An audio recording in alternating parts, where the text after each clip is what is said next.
Back in the Golden Age, at the dawn of superheroes, the two most popular superheroes in the world were Superman and Captain Marvel. But nowadays, the two most popular superheroes are without a doubt Batman and Spider-Man. They're the franchise leaders.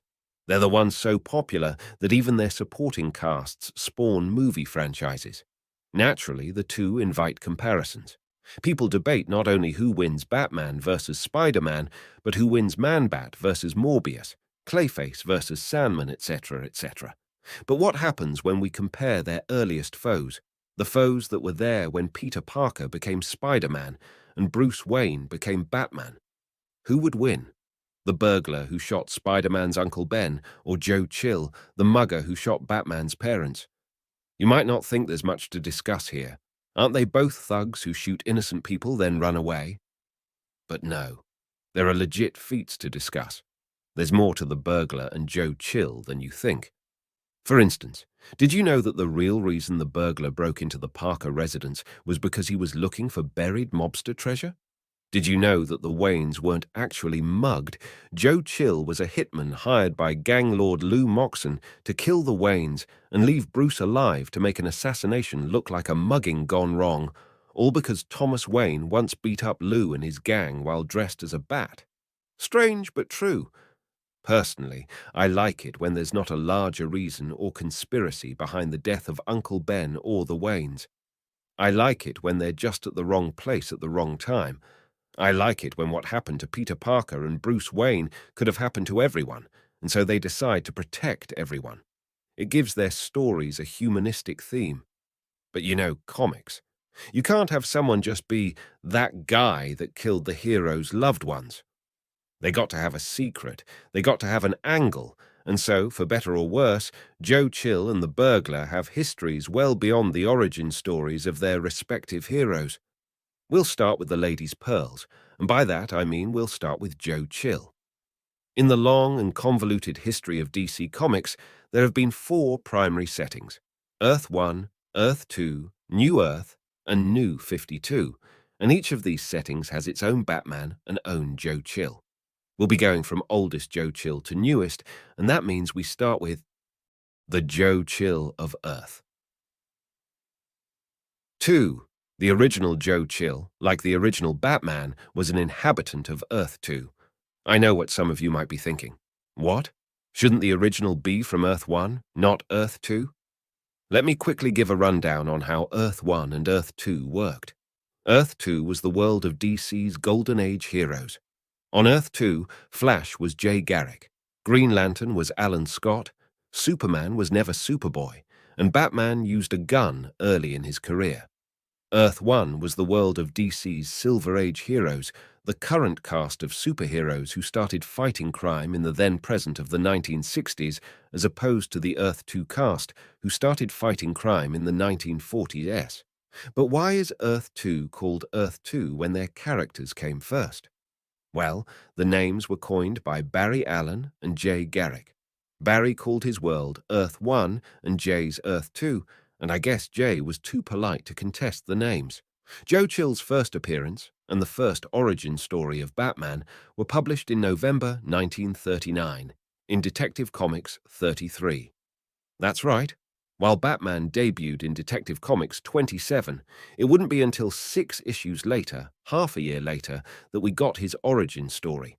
That's because early Batman stories were copy-paste jobs of shadow stories, with Batman standing in for he who knows what evil lurks in the hearts of men. It was only when Bill Finger started to differentiate Batman from the Shadow that Batman got his origin. This is the origin. 15 years ago, Thomas Wayne is taking his son and wife, not yet named Martha, home from a showing of what is not yet the Mark of Zorro, down what is not yet Crime Alley, when his family is accosted by a mugger not yet named Joe Chill. This origin is the basic, primal origin of Batman, the origin even your grandma knows for Batman. Joe Chill demands Martha's pearls, leading to so many film scenes of those pearls falling in slow-mo, but Thomas intercedes, causing Joe to plug him.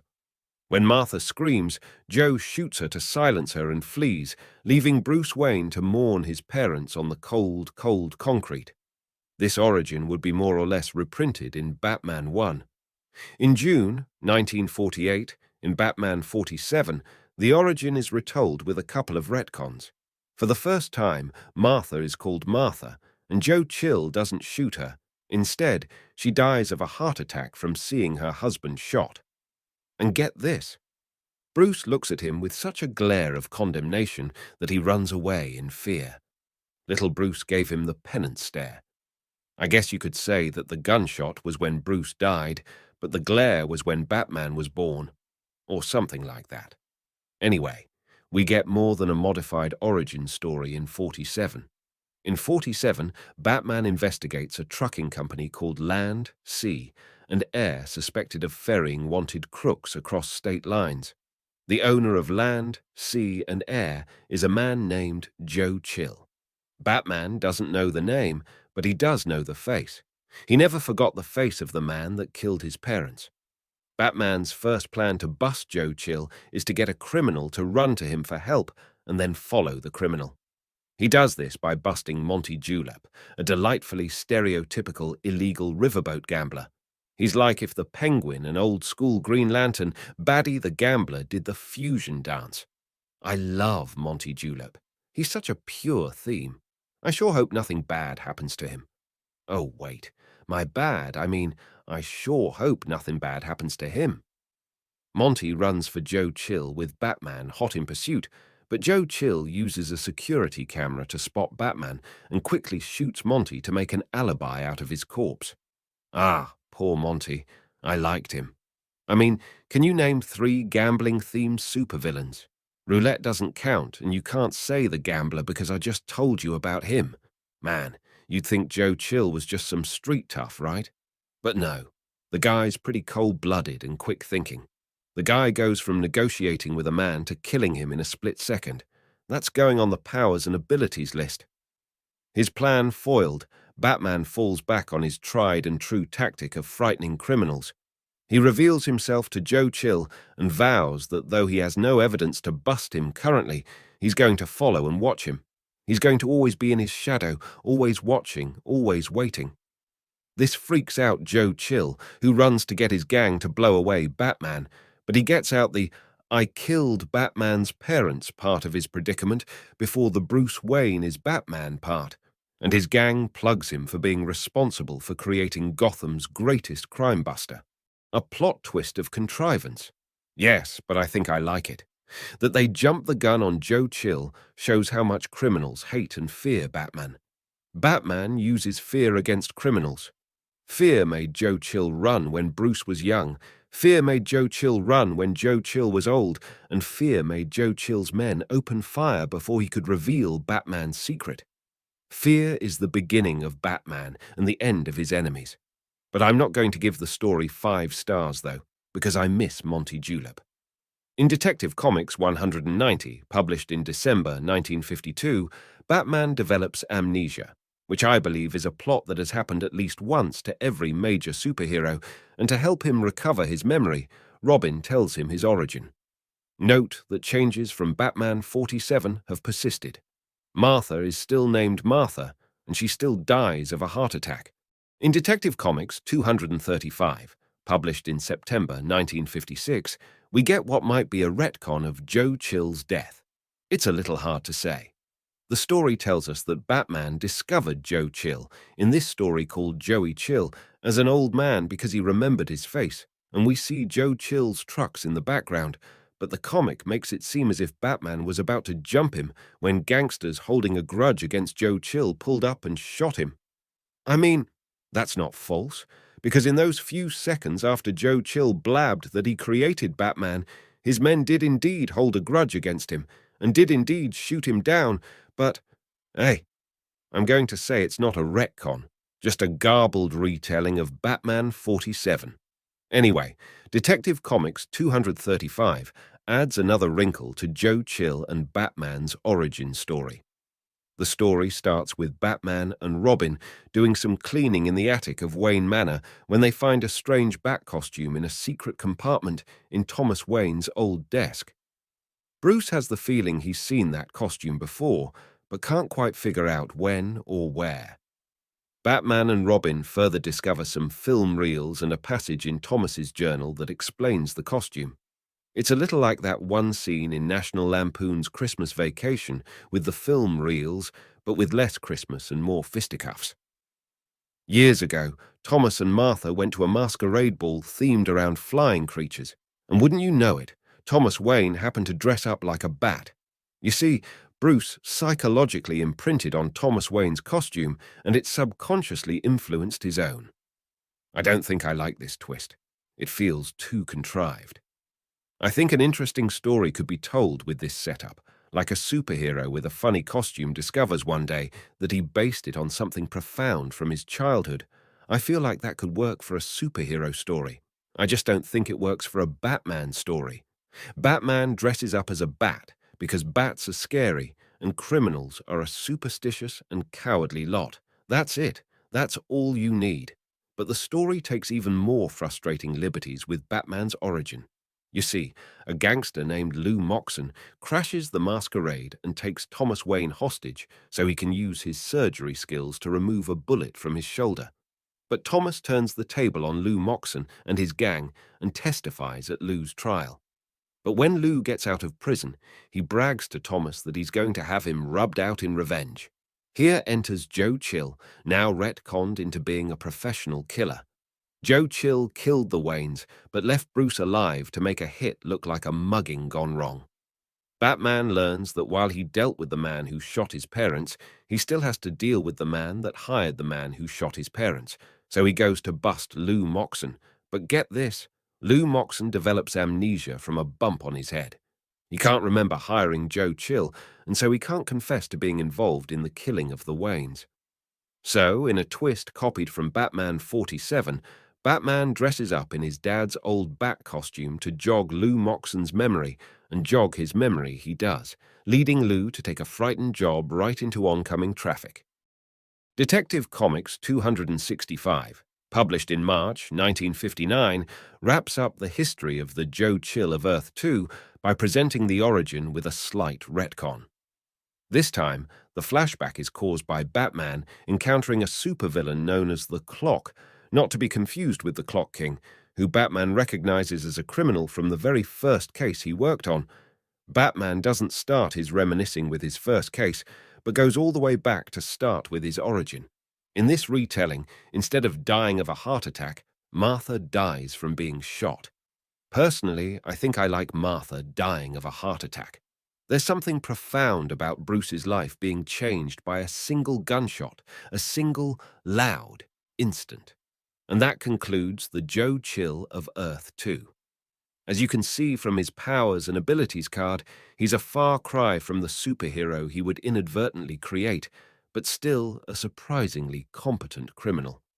The point of the origin might have been that any criminal could have shot Thomas Wayne, but Joe Chill was far from just any criminal. The Joe Chill of Earth 1 started very similar to the Joe Chill of Earth 2, but writers gradually introduced details to differentiate the two. In March 1968, in Batman 200, we get the first origin story for the Batman of Earth 1. Batman and Robin are depressed after the Scarecrow hits them with his fear toxin, and so good old Alfred peps them up by reminding them their origin story. The movie still isn't the mark of Zorro. Bruce still gives Joe Chill a death glare. Martha dies of a heart attack, but as with the Batman of Earth 2, this element of the Batman of Earth 1's origin story won't last. In September 1968, in Brave and the Bold 79, we get our first point of divergence between the Joes. The Joe Chill of Earth 1 has a brother named Max, and Batman teams up with the moody, ghostly superhero Deadman to capture him. Max is actually a really decent hand-to-hand fighter. Deadman, whose go-to-ghost power is to possess people and control their bodies, is forced to jump out of Batman's body and give the steering wheel to Bruce, because Max is simply too much for him to handle, even with Batman's peak human body. But hand-to-hand combat prowess are no match for Karma, and Max Chill is killed when his own collection of illegal slot machines falls on him. Batman 208, released in February 1969, was a collection of reprints with the framing device that a new character named Mrs. Chilton was telling the reader about all the women in Batman's life, while asking the question of who was the most important. The usual suspects are present: Catwoman, Batgirl, Vicky Vale, etc., etc. But there are also a couple of interesting, obscure women. I bet some of you might remember Julie Madison, but I bet very few of you remember Linda Page. But who is the most important woman in Batman's life? Why, none other than Mrs. Chilton. And who is Mrs. Chilton? She was the housekeeper of Bruce's Uncle Philip. And who was Uncle Philip? Well, modern versions of Batman's story have Alfred adopt Bruce after his parents are shot and effectively become his second father.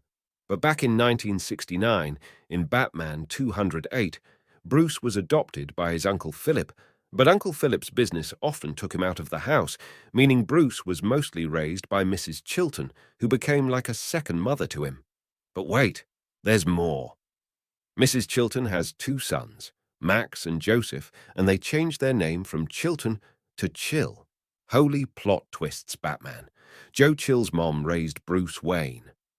I normally like stories by E. Nelson Bridwell, but I don't think I like this one. It's a very golden age kind of story. It's a very everything within arm's distance of our main character must be connected somehow kind of story.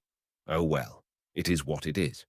Batman 232, released in June 1971, doesn't have much to do with the evolution of Joe Chill, but it does contain what I feel is the most brutal version of Batman's origin. Just look at it. Props to Neil Adams. I don't think this depiction of the origin has ever been surpassed. I think it's Bruce's little "please don't" as he looks at the gunshot. That followed by the close-up of Bruce's face. It's so chilling. Remember how I said that I preferred Batman's parents being killed with one shot? I might have to change my mind about that. Whenever people adapt the origin to film, they always try to make it very artsy and cinematic, but I think simplicity can't be beat. I got two more stories related to Joe Chill that I want to share, not because they had a major impact on Joe Chill or general Batman lore, but because they're cool. I'm telling you, early 80s, comics are simply the best. In World's Finest 288, published February 1983, Batman gets possessed by a demon. Superman rescues Batman by using super hypnotism, which is indeed a power the Superman of Earth 1 had, to convince Batman that the demon inside him is Joe Chill. That flips all of Batman's switches, and he drives the demon out with sheer willpower and "you killed my parents" rage. This was the Batman version of that time. Jean Grey turned off the banner side of Hulk's mind to give him enough strength to break open Onslaught's armor. In World's Finest 321, published in November 1985, Batman and Superman team up to fight Kronos, time-traveling archfoe of the Atom. Now, the rules for time travel have never been too terribly consistent in DC Comics, or in any comics for that matter. But the rules for this story was that time couldn't be changed, unless it was by Kronos' time bombs. While Superman travels through time to gather the bombs, Kronos decides to torture Batman by sending him back in time to watch his parents die, knowing full well Batman can't do anything to save them. Damn, that's brutal. Kronos is the archfoe of the Atom, but never did anything like that to him. And with that, we reach the end of our section on the Joe Chill of Earth 1. Overall, he isn't very different from the Joe Chill of Earth 2, though I think he ultimately has the best Joe Chill-related stories and the worst, unfortunately. I doubt any writer is going to bring back Mrs. Chilton and Max Chill anytime soon. The Joe Chill of New Earth. For those of you who don't know, New Earth is the post-crisis DC continuity. The Joe Chill of this universe, as you will see, is quite different from the previous two. Batman 404, published February 1987, was the first issue of the Year One storyline, and it's where we first get confirmation that the film the Waynes saw was a Zorro film, specifically Mark of Zorro with Tyrone Powers. We have Frank Miller, old-school writer that he is, to thank for tying Batman to his literary antecedent forever. Between June and September of 1987, DC would publish the sequel to Year One, Year Two in Detective Comics, and the storyline would define who the New Earth Joe Chill was. In Year Two, Batman finds himself up against the Reaper, a chap as pleasant as his name implies, and whose appearance would inspire the DC animated universe character, the Phantasm. The Reaper is like the Punisher, with even worse morality. The Punisher kills gangsters, but he won't kill the cops that get in his way. Not so for the Reaper. If you get in his way of killing wicked men, he will kill you, no matter how innocent you are. The Reaper is hunted not just by the police and Batman, but by Gotham's gangsters. And after failing to beat the Reaper in a fight, Batman figures the only way he'll be able to stop the Reaper's bloodbath is by teaming up with the mob. To help Batman, the mob loans him their ace hitman, Joe Chill. That's right. This version of Joe Chill has combat feats. He snipes the Reaper's henchmen across a rooftop in the middle of the night. He clears out a room of thugs by himself. He covers Batman's back. He uses a Mauser, and Mausers are by far the coolest handgun in all of fiction. It's just a fact. Joe Chill? More like Joe Skill. But of course, Joe Chill is planning on rubbing out Batman as soon as their mutual foe is taken care of, but the double cross may be mutual. You see, Year Two revealed that young Joe Chill tossed his gun after killing the Waynes, and that Bruce not only found it, but trained himself in its use. This Batman, like the Batman of Earth 2, used a gun early in his career, though the Batman of New Earth never shot to kill, only to wound. In that way, he was like the Lone Ranger, who presaged the now nigh ubiquitous superhero code against killing by only ever shooting the guns out of his opponent's hands. But after dealing with the Reaper, Batman takes Joe Chill to Crime Alley, and he prepares to kill Joe Chill with his old gun. Batman didn't pull the trigger, but would he have? Joe didn't think Batman would, and Joe is a seasoned killer. But plot twist. The Reaper isn't quite done and takes Joe out with a shot from behind. Joe lived by the gun and died by the gun, just not his gun. The Joe Chill of New Earth is by far the strongest version of Joe Chill. He's not just a hitman, he's a hitman trusted by the mob to take down not only the Reaper, but Batman. Sure, he wasn't able to deliver on either target, but he was still more than a match for your stand-issue goons. The Burglar. Spider-Man may very well have the greatest superhero origin story because his origin story is an entire character arc. After developing spider powers, Peter Parker grabs the good life with both hands. Tired of being pushed around, he vows to be a big shot, the kind of big shot that does the pushing. When a robber runs by him, Peter Parker doesn't lift a finger to help. It's not his problem. If people want him to stick his neck out, they have to pay him first. But that would be the greatest mistake of his life. Returning home one night to find his house burglarized and his Uncle Ben killed, Peter vows vengeance. Cornering the burglar, Peter unmasks him to find that he's the very same robber he let escape. At that moment, Peter learned that inaction can have terrible consequences. In that moment, Peter Parker became Spider-Man and understood what his Uncle Ben had told him, that with great power comes great responsibility. This origin was told in Amazing Fantasy 15, the debut issue of Spider-Man. Unlike Batman, Spidey didn't take half a year to get his origin told. But this would not be the end of the burglar. He would show back up in Amazing Spider-Man 193, published in June 1979. The burglar ransacks the Parker residence while Peter is out fighting the Fly, and yes, that is a real Spider-Man villain, likely made to satirize Archie Comics' Fly. At this point in Spidey history, Aunt May is in the Restwell nursing home, so the burglar has his run of the place and turns it upside down. What he's looking for, the reader doesn't know yet, and won't know until Amazing Spider-Man 200. But what is clear to the reader is that the robbery that killed Ben Parker in Amazing Fantasy 15 wasn't a random act. Amazing Spider-Man 193 closes on an ominous note. The burglar is at Aunt May's nursing home, and he's holding up its manager, Dr. Reinhardt. What's worse, he tells Dr. Reinhardt that he's going to kill her. What a piece of work! Amazing Spider-Man 194 would mainly concern the debut of a new member of Peter's Rogues Gallery. You might have heard of this edition. She was called the Black Cat, but you know how Spidey comics are. There are always subplots galore, and the reader is shown the burglar reveal his simple and brutish plan to Dr. Reinhardt. He's going to interrogate Aunt May for the location of whatever it is he's looking for in her house, and then kill her. Dr. Reinhardt calls him crazy, and the burglar remarks that the doctors in prison called him crazy too. And well, yeah, that tracks. Amazing Spider-Man 195 was one of those issues where bad luck just piles up on poor Spidey's head.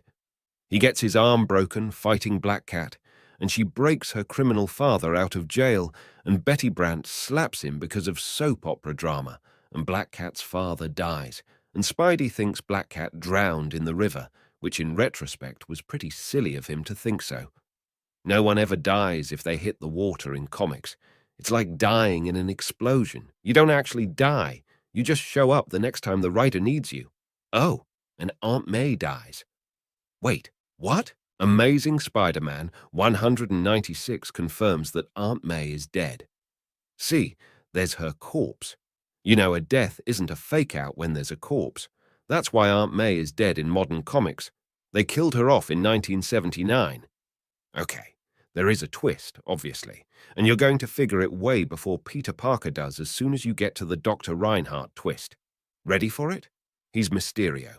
And if you're big on early Spider-Man history, you would know that already, because Mysterio called himself Dr. Reinhardt way back in Amazing Spider-Man 24 when he posed as a therapist to gaslight Spidey into thinking he was going insane. Peter knows that he's up against the Say guy that once tricked him into thinking he had shrunken down to Ant-Man size, and yet he still doesn't get that Aunt May's corpse was a dummy. But in his defense, he's under an awful lot of stress.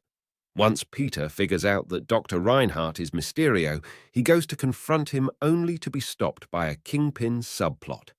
Yes, Marv Wolfman isn't done making Spider-Man suffer. Amazing Spider-Man 197 is devoted to Spidey getting a Kingpin beatdown. Kingpin isn't someone you want to fight with both arms, and Spidey has one broken, so he just gets wrecked. We're a few decades away from Spidey gaping Kingpin in a prison fight, and so Spidey gets dumpstered.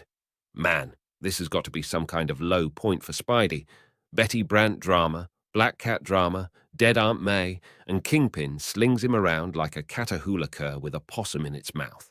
Amazing Spider-Man 198 opens with Spidey getting taken to the hospital. Yeah, the Kingpin gave him the full Broderick. Ouch.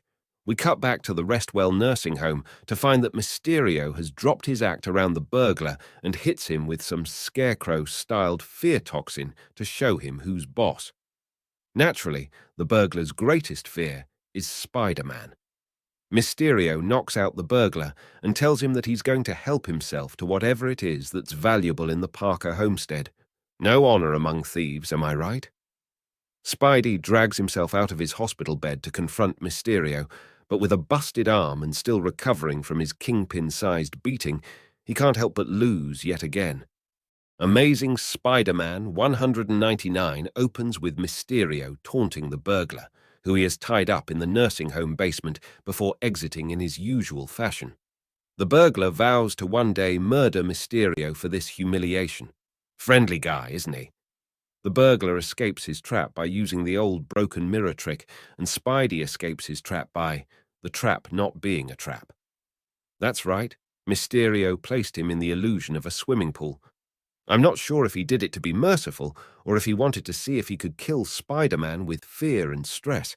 I mean, the dude does have a history of trying to drive Spidey insane. After a nap, Peter's arm finally heals because Spider-Man does have a slight healing factor.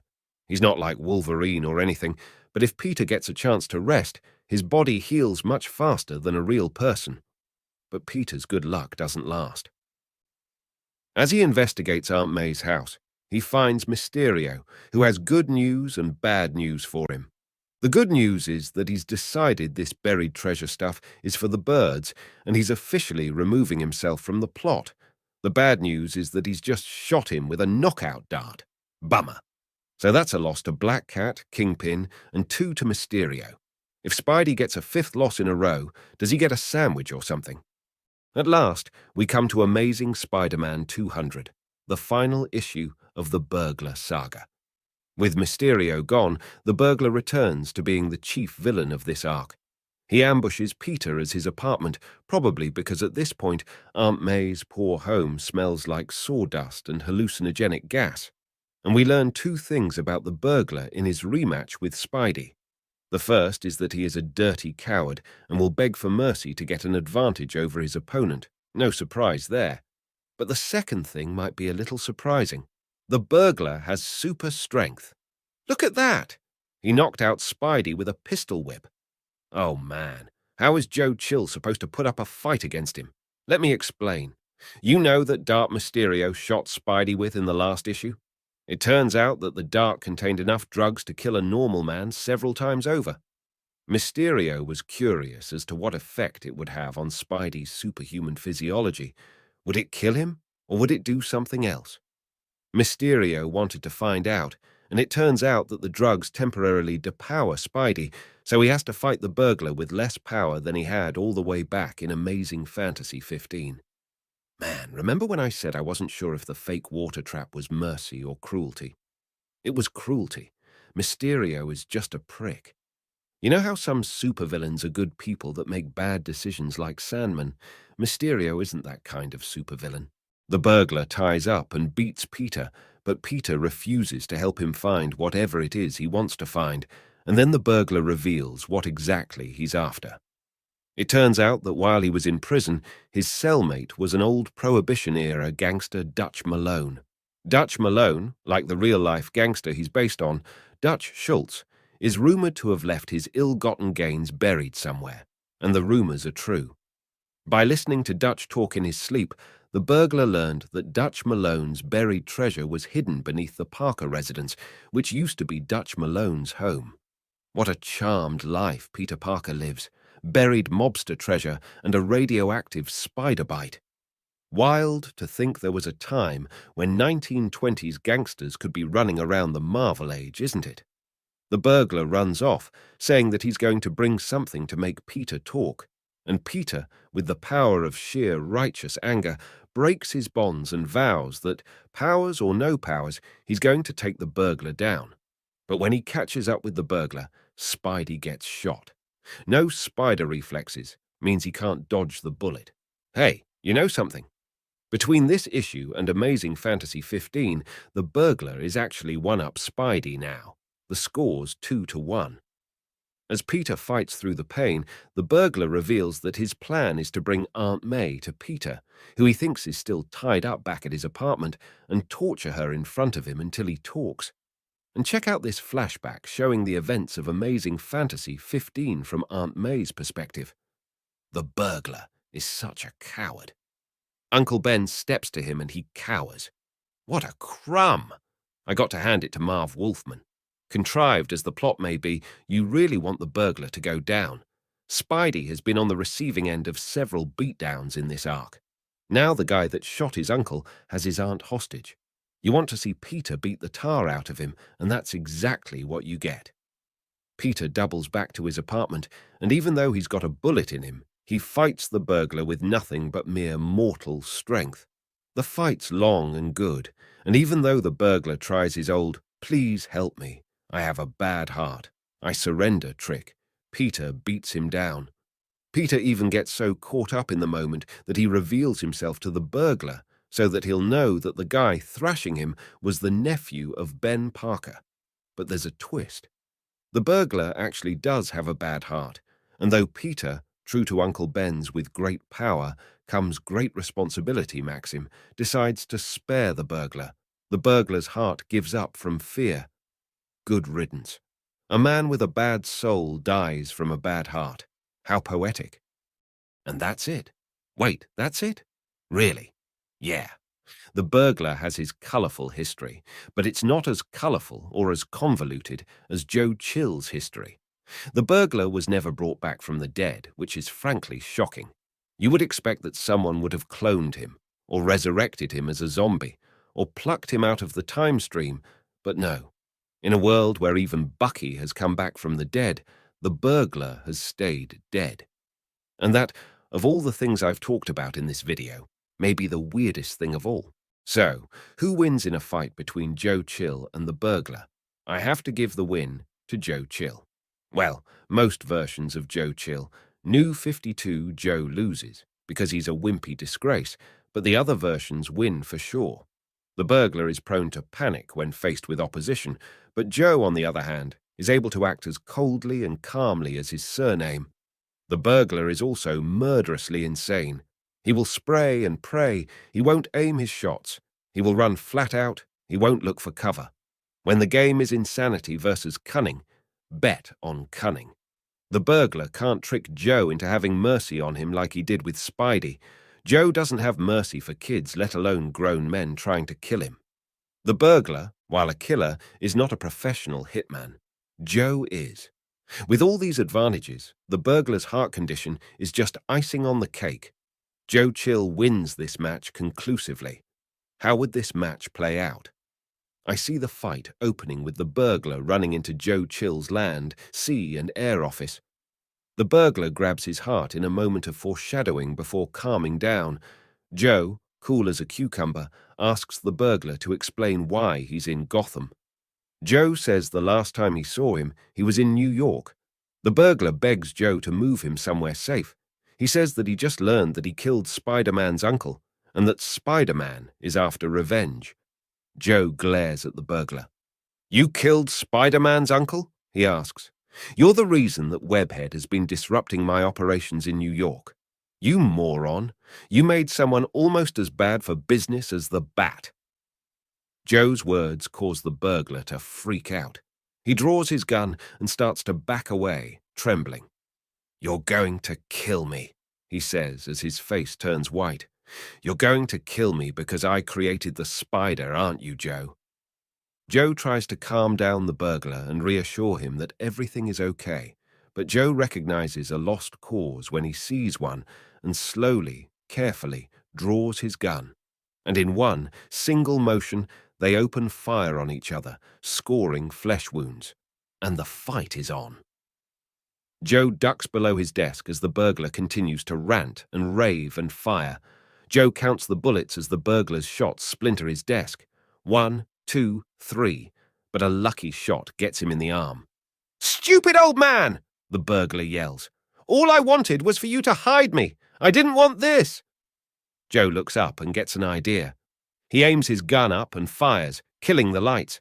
The burglar screams as the office is plunged into darkness.